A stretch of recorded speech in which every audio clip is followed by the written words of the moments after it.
when I thought of this, it was actually thinking of all the times investors told us that we couldn't do this. And we were just like, okay, fuck investors for a while. Yeah. Let's just get in our office and work and do this stuff. And then when we were ready enough, then they actually started approaching us.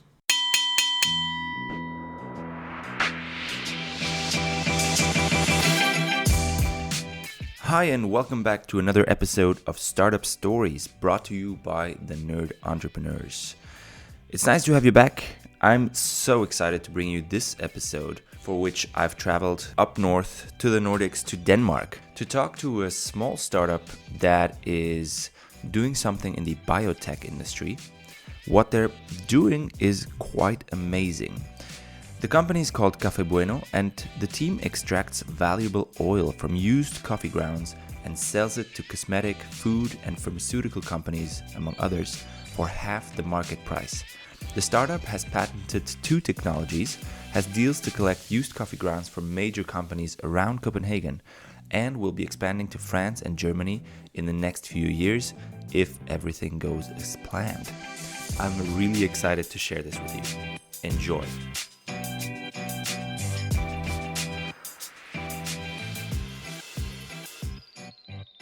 Welcome to the podcast, Alejandro.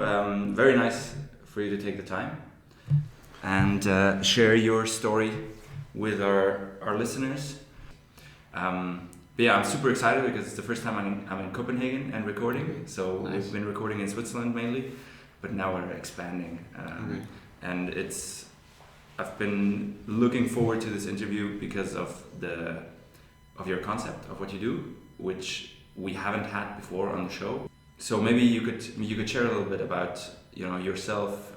What was the idea? What are you doing? And what's the story behind Kaffe Bueno? Sure. But thanks for coming as well. Really cool. I'm Alejandro and I'm one of the founders of Kaffe Bueno. We are 3 Colombian guys doing weird stuff with coffee. It fits. Yeah, with coffee waste. So we produce ingredients for cosmetics, nutraceuticals, foods, and soon pharmaceuticals out of the bioactive compounds we extract from used coffee grounds. That's basically what we do, but it started pretty differently. It's Right. Yeah, it started as a completely different business. It started as a university project in our last year of university. We were coursing through our entrepreneurship course, and we were assigned to make a business plan as if we were gonna make a company. And to give you a little bit of context on that as well, we studied in London with a lot of Scandinavian people. Most of our best friends from university were Swedish for some reason, but yeah, they're cool. I hear they're nice people. Yeah, and they like coffee a lot. So we before that entrepreneurship course, we were already thinking, well, there's a big market for coffee in this area, and our country happens to be one of the major producers of it. So why not? Yeah, it was just an idea. But then this entrepreneurship course came, and we thought, well, let's make it happen in an imaginary scenario. But we wanted to make a business not only that sold coffee as everyone else, but that addressed the issues that we grew up seeing in the industry in Colombia, which are basically related to the farmers. What issues concretely are we talking about? Well, the conditions in which the farmers are forced to work in or to live in because of the unfair scattering of the wealth throughout the supply chain. So while roasters and retailers here, coffee shops, are filling in their pockets, farmers are the ones who have to struggle to have 3 meals a day every day, like in Colombia. So that's something that was really present for us since we grew up in Colombia, and then when we talked about it with our friends in London, it was a new thing for them. So there was clearly a need for a kind of a bridge because they seemed to want to do something about it, but they didn't know the problem existed. So we were like, okay, let's do it. And then the business idea was basically to directly trade coffee from Colombia and roast it and sell it through an online subscription platform, and then reinvest in infrastructure and education in Colombia. But that's nothing of what we're doing right now. Yeah, exactly. So what? I mean, that's almost one of the first questions. What happened then? You went from wanting to sell coffee to now using coffee grounds or the waste basically that companies throw away to make other products, right? So what happened? We got like sort of the kick was that our teacher in that course was a VC, so okay, cool. He actually invited us for a coffee after class because he saw how serious we were and how detailed we were in our business plan. And then he offered us some money for the idea. But, well, even though it was cool that was happening, still being in university, we thought like, okay, this is a pretty shitty deal. He wanted to take a lot for nothing. Yeah. So we're like, well, if someone like him sees potential in this, maybe we should try it out ourselves without him. And then we started looking into, okay, maybe Sweden or Denmark, Norway, Finland. And then we chose Denmark because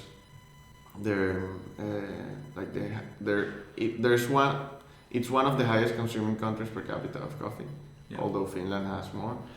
But then here, we have already seen some companies doing something with coffee waste, and we were intrigued by it, but we didn't know the science behind it. We studied business, nothing related to any of the things that we're doing.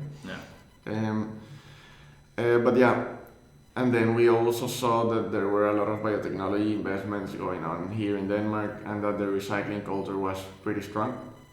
So we chose Denmark, and then the government had this program called Startup Denmark, which you, as a foreign entrepreneur, send your business plan, and it's reviewed by the Danish Business Authority. They review it, then they say yes or no. They told us, yeah, come.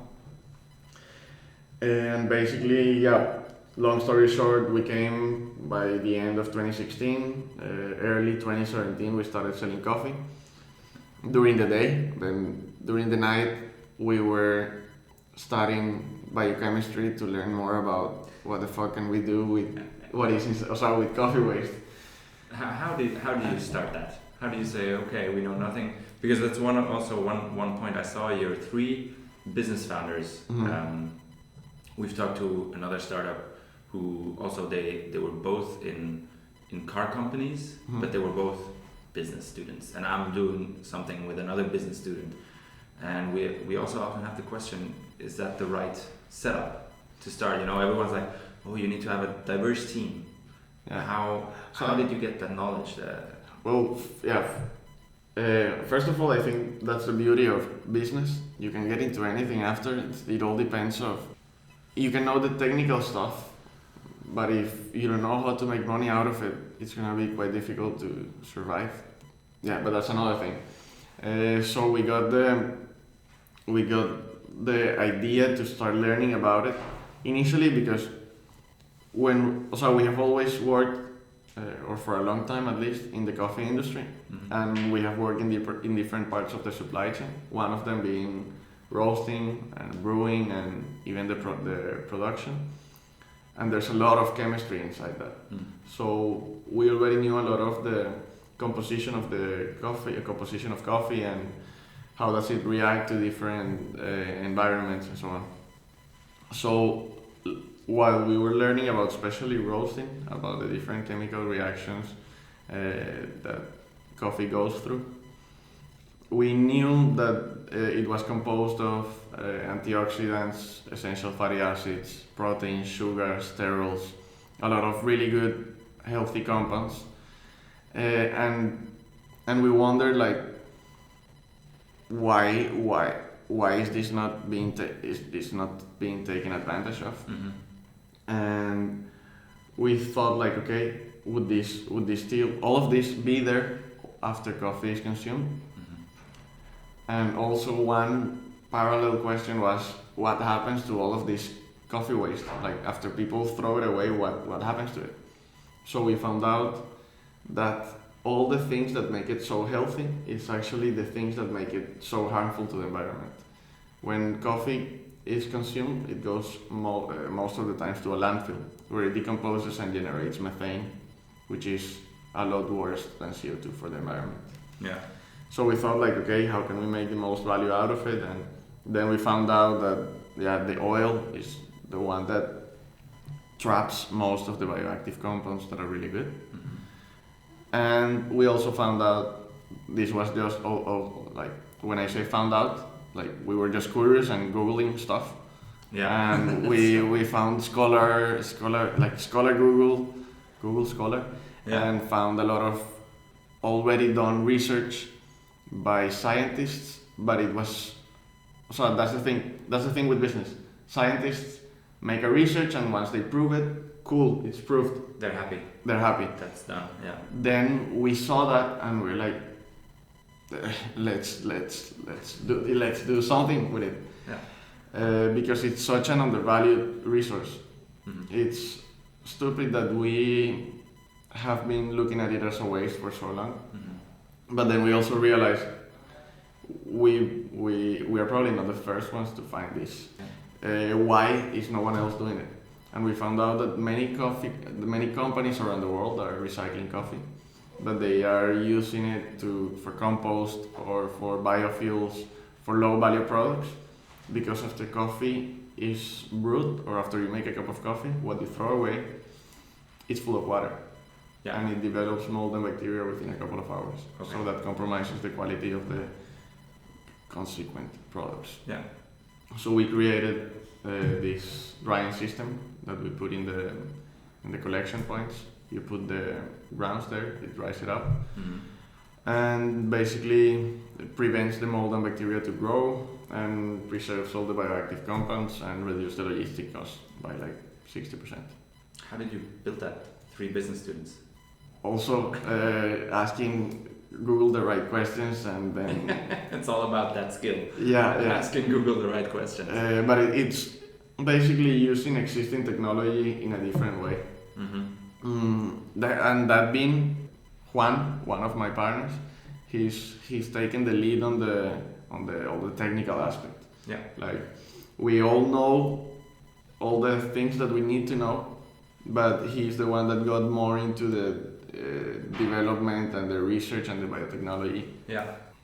All right. So you take coffee waste from companies. You offer them this thing where they can put the coffee grounds so it dries. Then you collect that, and then you have another machine, I guess, to kind of extract what you want, the oil, right, from the coffee ground. And then you create other products with that. So yeah, when we found out about the potential of the oil, we knew that we needed a specific extraction method. The only people who had that extraction method in Denmark are DTI, the Danish Technological Institute. Yeah. But they were extracting polymers from some other materials. And we approached them with an InnoBooster project, like to get some funding from the Innovation Fund. Yeah. Initially they rejected us. I was like, 3 Colombians, mid-20s, trying to use our machinery for some weird stuff. So we sent the coffee to China to extract the oil there, and then came back. Really? And then like, look, this is possible. And then we were granted the grant to work with them. That's so funny. Yeah. Okay, we'll do it in China. Yeah, exactly. Like, that's not gonna stop us. Just like, let's find someone else to do it. Also on Google, you just found someone. Yeah, that was a little bit more difficult, but yeah, also in Google. Google is your best friend, literally. Right, that's what I always say. Yeah. Just Google it. Just Google it. Yeah, that's crazy. And you just found someone in China? Yeah, biorefinery in China that could do the work for us. Also, these biorefineries, they rent their machines for different extractions. Then we got the innovation fund, and then we were able to like optimize the extraction process and like the proof of concept, and then things started to take traction, and we changed the whole thing of the business. And then we received some funding, and but all of this has been for continued research and development. Now we are looking for more funds to establish our own biorefinery, which is basically to scale up from that lab scale to an industrial scale. So we'll get the machine that you were talking about. It's happening next year. There's be one machine here in Copenhagen. Yeah, it's gonna be here in Copenhagen. What was that moment when you decided we're not gonna sell coffee, but we're gonna use the waste of other companies? Since we're doing so many things, we needed to look at cost benefit. How are we spending our time? What are the most promising revenue streams? What separates us from everyone else? Like, a lot of people sell coffee these days, but a few people nobody is doing what we are doing with the waste, but very few people are like using coffee waste. Yeah. So we wanted to do something different, and that's what we're trying to do. We actually still sell coffee, but on the below the table. Yeah. Just as a revenue stream, because we have those processes standardized, and it takes 1 day of our month to take care of that. If we can just have one more quick chat about the coffee. How did you find the farmers to work with? We interviewed one other guy. He did sustainable clothes with some kind of cotton from Peru, and he flew there after studying for a month and tried to found farmers there. Did you have connections already, or? That was a plus side being from Colombia. Mm-hmm. Every Colombian knows someone that works with coffee. and after graduation from university, when we got we went to Barcelona for like 2 months to chill a bit, and then we received a letter from the Danish government saying that we should come and do it. Then we flew to Colombia and spent 4 to 5 months there, taking roasting courses, going to farmers. We got to them through connection, but initially we got to the big business owners that handled a lot of farmers. Mm-hmm. That's when we realized we shouldn't go that way, but more focus on the small farmers that we could actually have an impact on, rather than the other guys. So now you're the goal is really to sell the products that you make out of this oil that you get from the coffee grounds. So the oil is one product, but it's basically to produce as much ingredients as possible to target skin and health diseases out of what is inside coffee waste. How did you test if people even wanted that? How did you know? Okay, this is. I mean, it's possible from a technology point of view, but how do you know that the market wants this? Yeah, we are still doing it. Initially, the coffee oil is no new thing in the cosmetic industry. We found that it has a lot of value in the cosmetic industry because it is known of all its benefits. The cosmetic industry is very science-based, and they know all of the composition, and they know that they can use it as an ingredient. The thing is that all of them extract it from green coffee or roasted coffee, meaning that the price of the raw material is attached to supply and demand. That makes their margins super volatile, hence their price is very expensive. Mm-hmm. So for a liter of coffee oil, you can buy it for some distributors in the cosmetic industry for like 300 euros. Wow. We can sell that at 100 and make more margins than them, basically, and at a fixed cost. So we knew the demand was there because it's a product that is at high value, low supply. So the idea is if we can increase the supply substantially, we can reduce the price and make it. It's what happened with argan oil. Then now we are also discovering that there are other uses, like for example food additive as a flavoring agent, or because of the tocopherol content we can use it as a preservative in food. So we have companies contacting us to try it out in food production. And then, that's how we tested that. And then we also made some end products and gave them to a lot of friends to try it out, and they all liked it. Mm-hmm. So it's a matter of educating the market enough so they can see, because the thing is that many people don't know that coffee oil exists. In the consumer side. Yeah. Maybe in the B2B segment, yeah, it is fairly well known, but in the consumers, not that much. We're kind of working both ways. We're a B2B company, but we are also quite active in the B2C side simply because it will drive the demand up to the people that we sell to. Yeah. And then more products like coffee flour to bake pastries with. All right. That's basically the byproduct of the oil extraction, and then we sterilize them. And then we ran some tests and we found out that it's super high in proteins, fibers, potassium. Have you tried baking something? I've made so many things with it. Really? And it's good to eat? Yeah, sourdough bread, cinnamon rolls, crackers, granola bars, a lot of stuff. There are actually a lot of bakeries around Copenhagen trying it. Yeah. I don't want to jinx it, so we are still testing the demand. I love how you just take a piece of waste or just waste and you have so many options to use it. Yeah, unlimited options. So crazy. And I saw you were already packaging soap, right? Yeah, we currently use that flour because we're going through a novel food application, so we cannot sell it right now. Yeah. So we're using it, what we have, to make some soaps. That as an exfoliation agent in soaps. And then all those soaps had to go through like a lot of legal stuff as well, but a lot shorter. And we're gonna sell them in a market this weekend. Yeah, because exfoliating things, often the soaps it's plastic, pieces of plastic. Exactly, right? and they have just been banned in the UK. Yeah. So that's a good opportunity for the coffee ground to exfoliate. That is so cool. How do you? So you're getting that those coffee grounds from companies, cafes, and so on. How do you price that? You buy them, right? You buy it, or you get it for free? Yeah.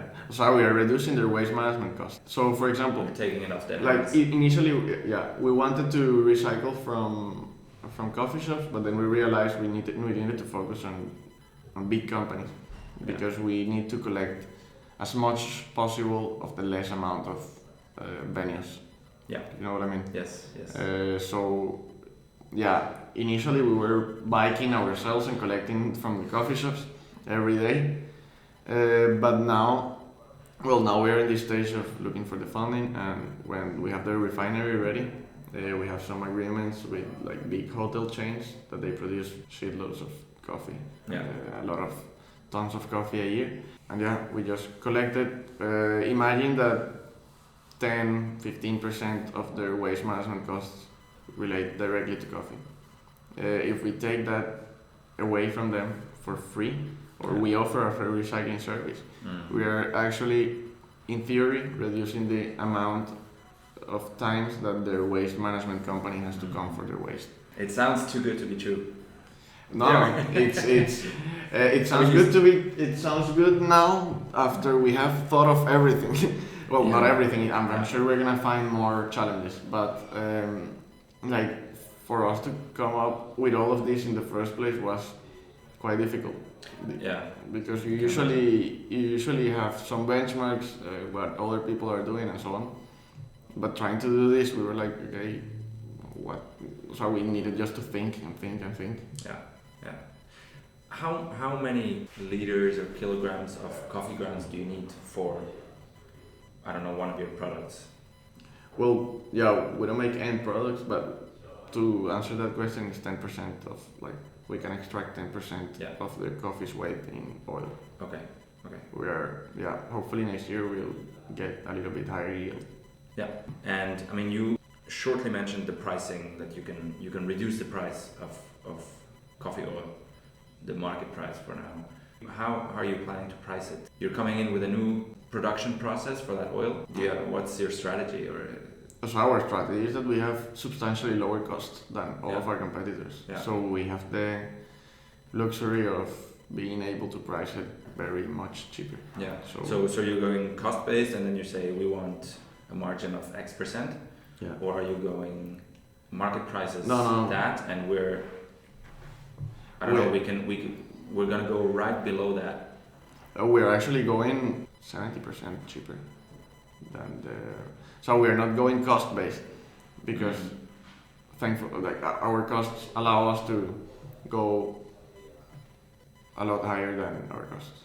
Yeah. In price. Yeah. And then the goal is to get as many partners. Yeah, like our goal is to make it a mainstream oil, to take away that specialty affiliation kind of. It would remain specialty in terms of being highly active and containing so many benefits. But price wise, for sure it's gonna go so down. It's not a cooking oil though, right? No, we can make it a cooking oil, but that would, yeah, the price is still not as cheap to go. Yeah. Okay. So you shortly mentioned you were not in Denmark before starting this idea, and then you came to Denmark. I've been researching it, and I've been visiting Denmark, and what I've been reading and hearing and seeing was that taxes and wages are so high. And my question is, why should someone come to Denmark? I mean, for you, okay, the coffee consumption is very high. Yeah. But it's also... So it's more about the mentality. So in my particular business was because more about how people think.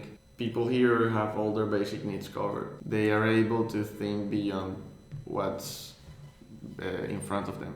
They can think of how can I improve the world, or how can I make the world a better place by changing my daily habit. But if you go to a country like Colombia, for example, and if you go to a farming community, how are you? So it's very difficult to expect from them this kind of mentality where they are when they are thinking about what am I gonna eat next month. Yeah. That was a key factor as well. Yeah. But yeah, taxes are super high. How are you dealing as a team or as a founder with high wages and high taxes, and how do you finance it? That would be my first thought as a founder. Denmark. How did we finance it initially? You mean? Yeah. How do you? Well, we invested all our savings in this. Yeah, we were working in London as well, so we made some savings, and then we invested like 90% of what we had in the company, and then the rest in living. Yeah. We started making some revenue from the coffee sales, not like to make us rich or anything, but yeah, slowly. And then we have been able to, so that basically keeps the company running by itself. Yeah. As well as we have received so many like grants and funding and stuff like that it also allows us to keep going. So you were, I mean, what was it?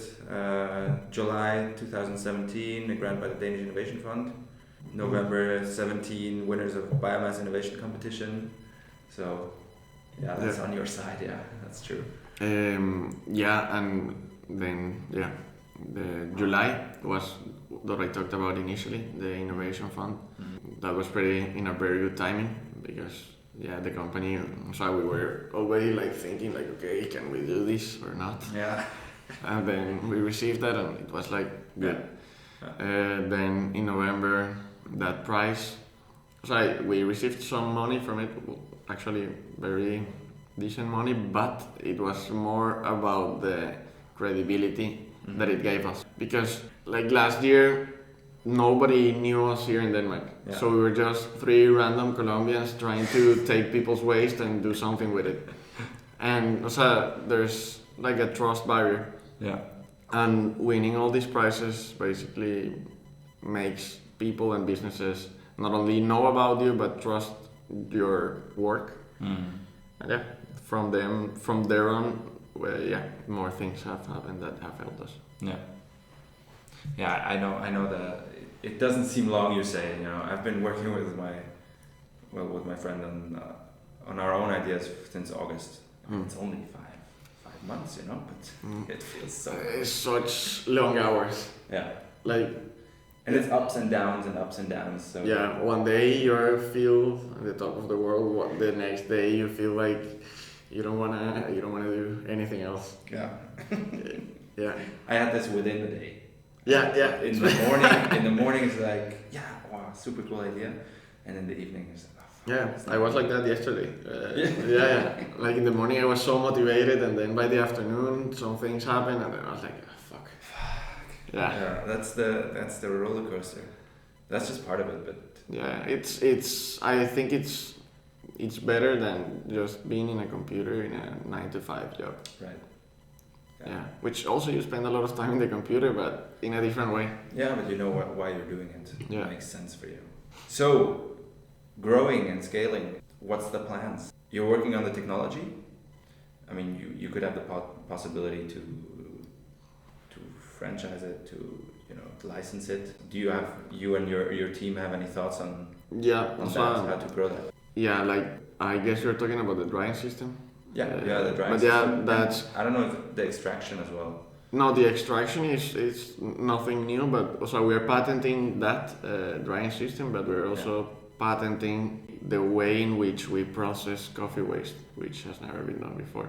So we have a quite a detailed IPR strategy as well, as well as a long-term plan. We have a 10-year plan. Of course, it's gonna change, but we have a 10-year plan. Yeah, but that's good to write it down. Yeah, definitely, and that's what we show to investors, and that's what they like. In terms of scaling up, well, next year, 100% sure, we're going to establish the first coffee by refinery here in Denmark. And we're going to recycle or to process 5 tons of coffee per month. Yeah. And that's gonna be for around 18 months, and then we're gonna scale up. That's gonna be a pilot by a refinery, then a demo by a refinery. We have plans to make it in France, and then an industrial one in Germany, where we'll be able to process thousands of tons per month. Okay. Will that only be coffee from Germany or from that? Yeah, from that area, from that country. Okay. If there's enough coffee for that. There's a lot of coffee waste. Exactly. Initially, we were concerned about getting the coffee waste. It was quite of a logistic challenge. Right. Do you have your own cars or? No. We partner up with a waste collection company here in Denmark. Yeah. That's what we plan to do everywhere. And initially we were so concerned about it because coffee shops put a lot of resistance, and that they have quite restricted space. Yes. And they are pretty standardized with their logistics and ways of doing things. Yeah. But when we talk to big companies, they are a little bit more flexible in terms of what they can do in their waste space and their resources and so on. That's kind of a surprise to me to hear a big company is more flexible. Yeah, when I said it, I was like, what? But yeah, it is. Right, it is. That's a cool finding then. Why are they more flexible, do you think?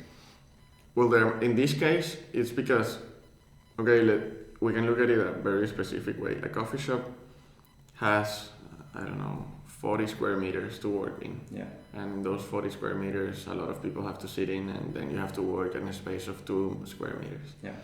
Then to put a drying system there, and first of all, they currently mix coffee waste with other kind of waste. They mix it, yeah. Yeah, most of them.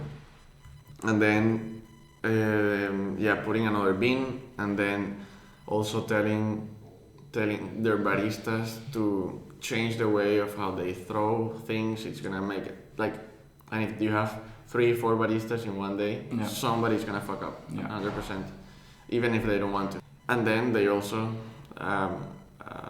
successful coffee shop, without considering the big players, makes 40 kilos a month, while a big company, we can collect a ton in a month.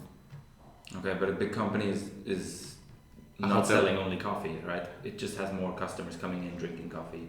And I'm not talking about the coffee shop in a hotel. I'm talking about or a company. I'm talking about the whole of the coffee waste in the whole company. Yeah. Like from the coffee machines, from their canteens, from everywhere. Yeah. So they produce a lot of coffee.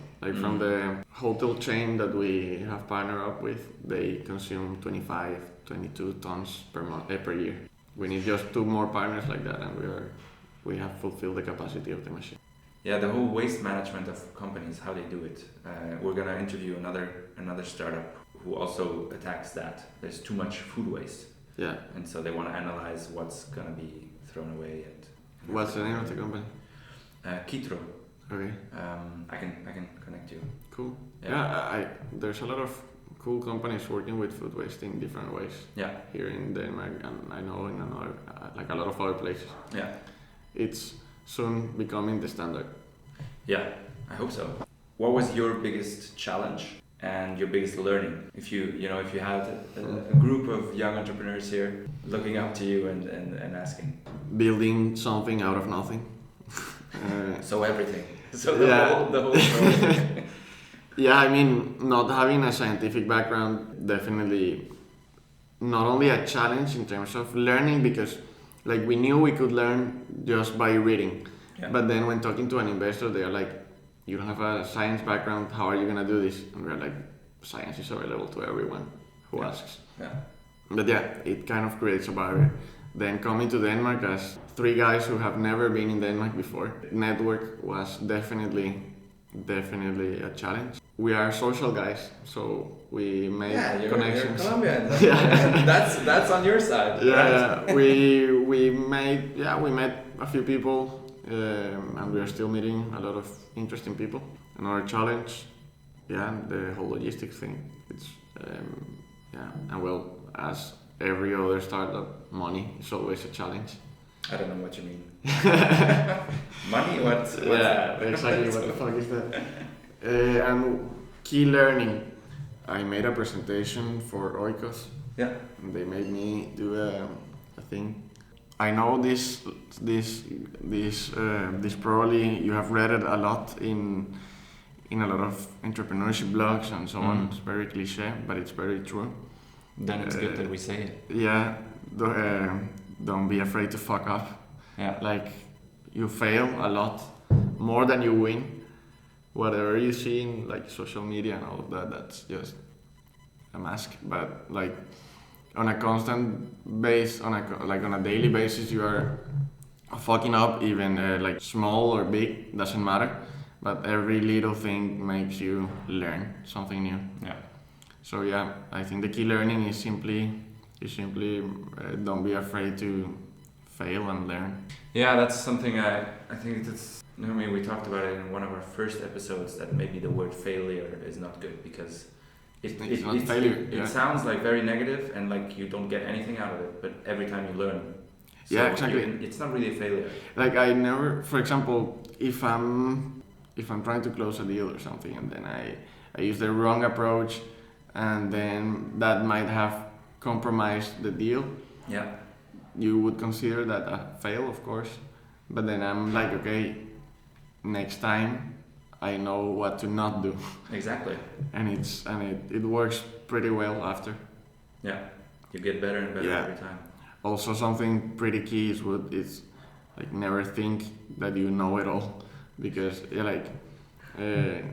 thankfully none of us ever thought that, but we have realized that so many people, especially old generations, think that because they have been doing it for so long, that's the right way. Yeah. And just close their minds to new findings. Yeah. Which that's pretty much hindering progress. Never think you know it all and keep learning. That's so important. As I said, we're working on several things, on several ideas since August. The first idea took us 1.5 months until we kind of killed it. Mm-hmm. The second idea took us 3 weeks. And so we're getting faster at, cool. So at least that, you could say, we failed 2 times, but we learned more than in my. And the next time you're gonna put all those learnings into it to make it better. Exactly. So that's perfect. Exactly. Hypothetically. Yeah. Let's hope. Do not let other people influence your motivation. That's definitely key. In terms of, that's in a negative context. I mean, like, because. Of course. Don't let people negatively influence your motivation, which happens. Happens a lot. And we are humans. It's also how we are influential beings to an extent. When I was telling this like to my family or friends in Colombia, it's like, the fuck are you doing?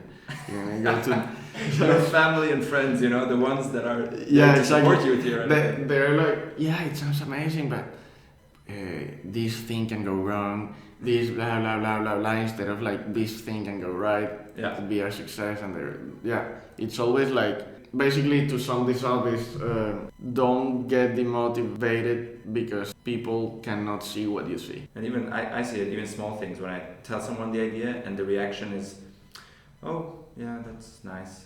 Then that already can potentially kill the motivation, and you shouldn't let that happen. Don't be afraid to ask for help.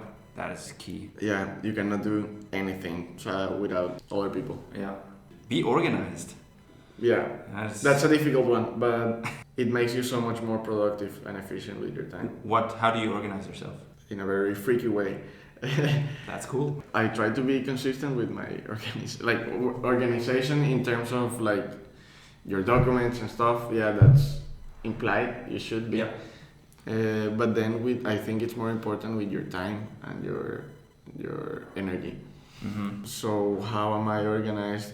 I basically divide all the minutes in my day, mm-hmm. and I allocate very specific times for every specific task, and before allocating times, I evaluate what is going to be the outcome of this task. Like if it's going to bring me closer to a big objective, or if I'm just going to spend a lot of time working. Like if I'm going to spend 80% of my time for a 20% outcome, it's not going to be worth it. Yeah, and you use your calendar to fill up.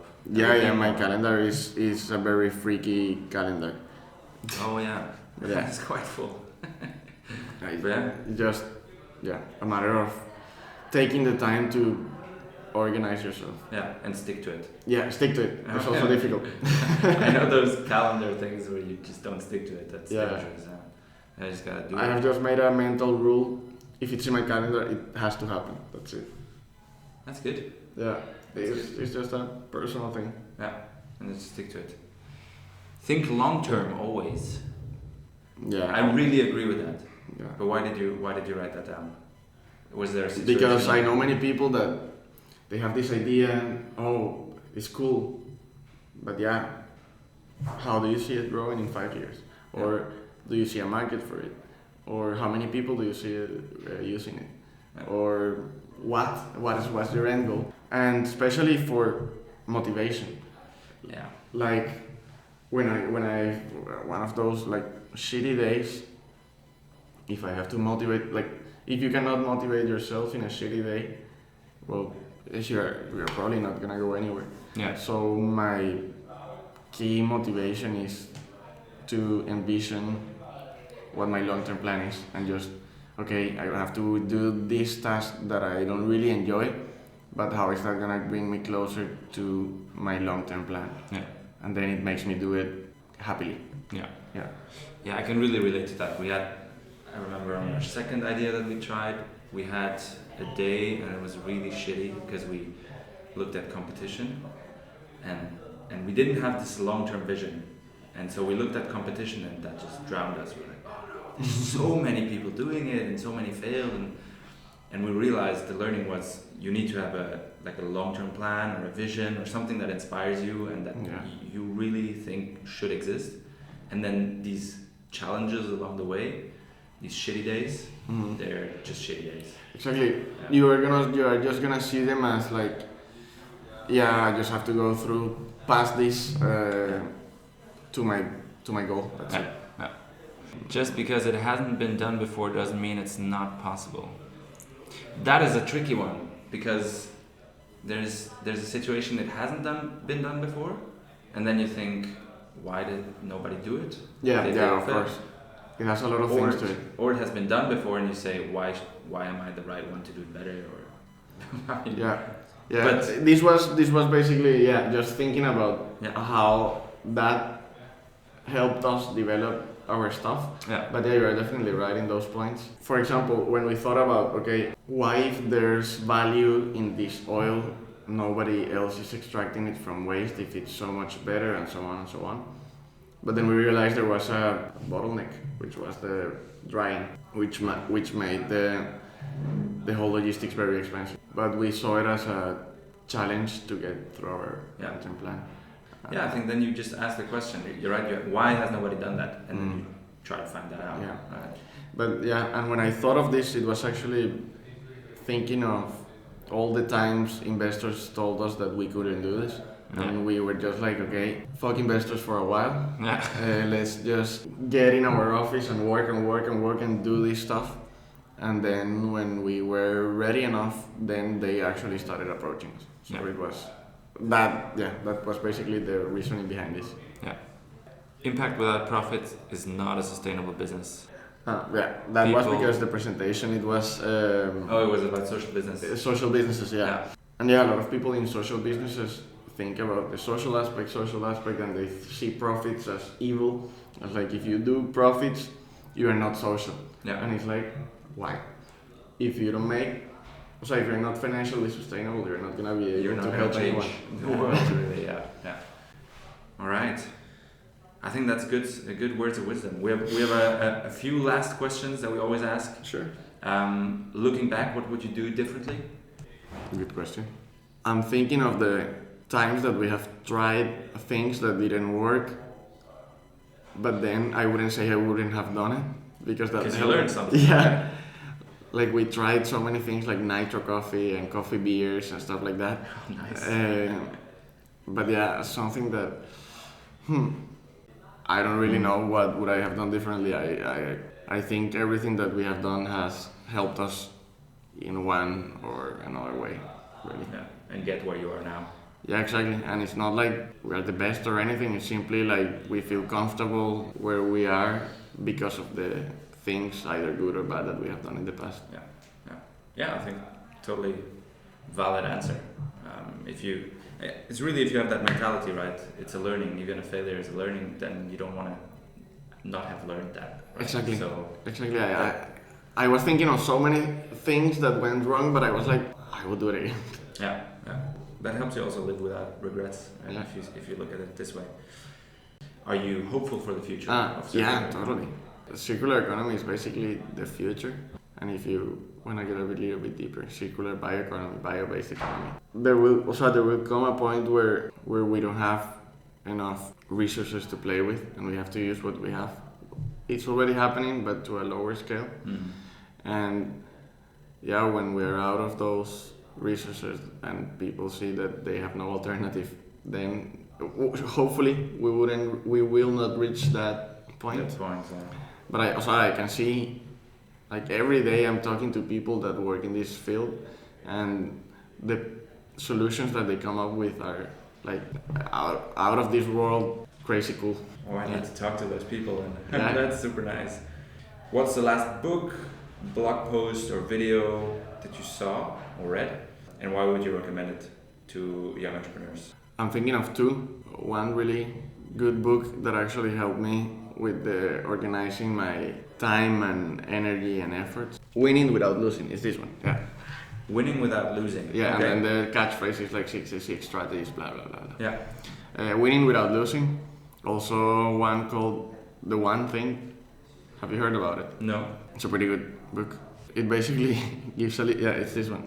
It kind of gives you the tools to give a little bit more purpose on what you're doing, or find the purpose of what you do. Also helping a lot in the distribution of your time when you have a real purpose to work for. Both of them actually make you understand the importance of the non-work life in the work life. Meaning that you don't have to work from the time you open your eyes in the morning until you close them. You have to take care of your mental health, social life, hobbies, all these kind of things that make you not think of work will actually make you a lot more efficient, productive, and creative in your work. I can tell you, last year we were working the first year, the entire 12 months we were working Monday to Monday, non-stop. The first year it was even more difficult to build a network because we were just working. But then we reached a point where we couldn't do anymore. We were like burnt. And we were like, okay, let's take at least Saturdays and or Sundays break. And in a matter of 4 months, we did more than in 1 year. So that's one of the measures you took, just taking back the weekend? Yeah, exactly. Yeah. How do you do it with physical activity? Well, I work out not that much, like 3 times a week. Yeah. Like jog and gym and like normal stuff. And you prioritize it in your calendar. Yeah, exactly. For me personally, I also have like a back problem. Yeah. So welcome to the club. Yeah, and through that, I ended up doing yoga and it and meditation and this kind of thing, and it actually also helps. Yeah. Yeah, sitting in front of the computer for a year. it can fuck you up. Yeah, it's really that. All right, that was all my questions. Cool. Thanks for going through it. All the best to Kaffe Bueno. Thank you. And, likewise for Nerd Entrepreneurs. Thank you. Let us know when you For sure. That was it, folks. Thanks so much for joining in on this awesome episode. If you want to read more about Kaffe Bueno, head over to kaffebueno.com. That's KAFFE bueno.com. Or you could also read our blog post about the episode on nerdentrepreneurs.com. If you haven't already, make sure to subscribe to our podcast, because we have a lot of amazing interviews coming. In our next episode, we will interview Torben Antretter, co-founder of legal tech startup Right Now, a company that, among other things, helps airline passengers get their money back for unused tickets. The company recently finished another round of financing, adding 25 million euro to their bank. I'm super excited to share that interview with you next Monday morning. Have a kick-ass week and don't forget to enjoy the ride.